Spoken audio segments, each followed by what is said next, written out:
Thank you, Mr. Chairman. In our first hearing, the House Financial Services Committee is highlighting the existential threat of China. In that vein, I'd like to thank the chairman and his leadership and my colleagues for their invaluable contributions, offering no less than 17 bills aimed at deterring CCP aggression.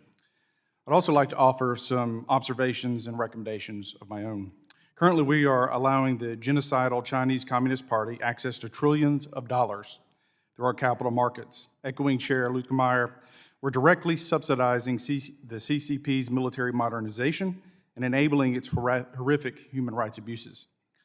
While we spend nearly $1 trillion on our own defense, we diminish that very investment as China uses revenues from our capital markets to flout the rule of law in the South China Sea.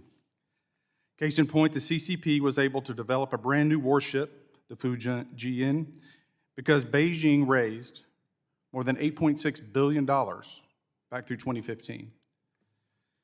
So, Mr. Williams, looking at your written testimony and perhaps sanctions towards the CMIC, the Chinese Military Industrial Complex, what might you envision that we do as a Congress to prevent the United States from essentially building carriers and battleships that are being used against our allies?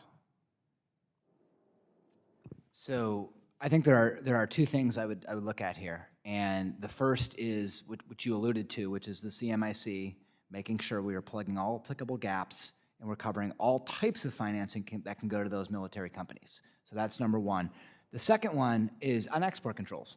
And export controls can be a tool to prevent our technology from going to China that can be used to support that exact same military development. Now, I think as I alluded to in my testimony, the way in which you do export controls, however, is critical. It can't just be the U.S. alone. It needs to be coordinated. Otherwise, other countries can step in and supply the same technology. So I would use both CMIC and export controls, but both of those tools need to be carefully coordinated with others.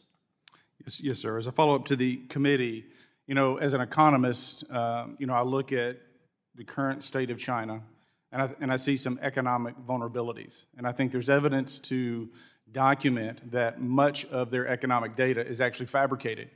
So as we look as a Congress, how do we go on offense and, quite frankly, take advantage of their economic weakness and assert America's dominance in the global marketplace? So I think one thing that we could do more of and be better at is identifying vacuums before they manifest themselves. So in the case of Russia, I doubt Russia is going to be the same state sponsor of whatever around the globe that it has been. That's creating a vacuum. Venezuela is a good example. As we've seen, China's moved in. Well, the economic weaknesses you point out are limitations on China's ability to do that, and it's even more acute if the U.S. is there to meet them at that challenge. So I think anticipating where those gaps are going to be is wise policy for the U.S. Beto, anyone else? The other comment I would make on that, it's a great question, is if that's the objective, then taking away the easy wins for them makes a lot of sense, right? So to your conversation earlier with Mr. Williams, if you're in a situation where they are able to secure financing for a wide range of civil military activities, taking away that avenue means that if they want to continue to maintain that pace of development and that pace of deployment, means that they'll have to find that money and those assets somewhere else, which makes it costlier and riskier for them to do so. So I think it's a twofold approach. It's identifying the vulnerabilities and then also plugging what we think of are the easy ways that they're able to access U.S. financial markets. Well, look, I would just add that I completely agree with where you started with this, which is to say that their economy is probably not growing as fast as they want us to all think it is.